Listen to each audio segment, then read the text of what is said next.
Over the last several years, cities across the continent and the world have instituted smoking bans in public places. The bans are inconvenient for smokers, but they're thought to be healthy for communities as a whole. Let's go to Mayo Clinic to find out if smoking bans really do have a positive effect on your health.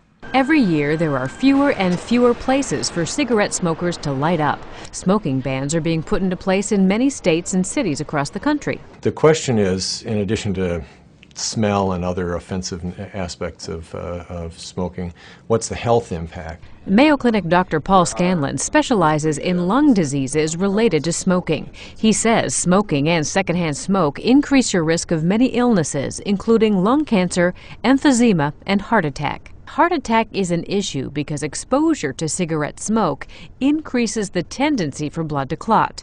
Acute heart attacks happen when blood clots in the coronary arteries. Smoking bans are thought to help decrease your risk of heart attack from exposure to cigarette smoke. It turns out there is some pretty good science to back that up. A study out of the University of California looked at the heart attack rates in several cities across the U.S., Canada, and Europe where smoking bans are in effect. Pueblo, Colorado, Helena, Montana, Saskatoon, Saskatchewan, Canada, to name a few.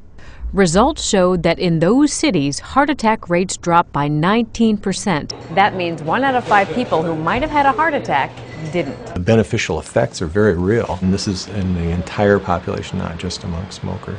So the next time you're in a bar or a restaurant in a city that bans smoking in public places, realize the smoke-free air is helping you stay heart healthy. Dr. Scanlon says another benefit of smoking bans is that it encourages smokers to quit because it's simply harder to find places to light up. For Medical Edge, I'm Vivian Williams.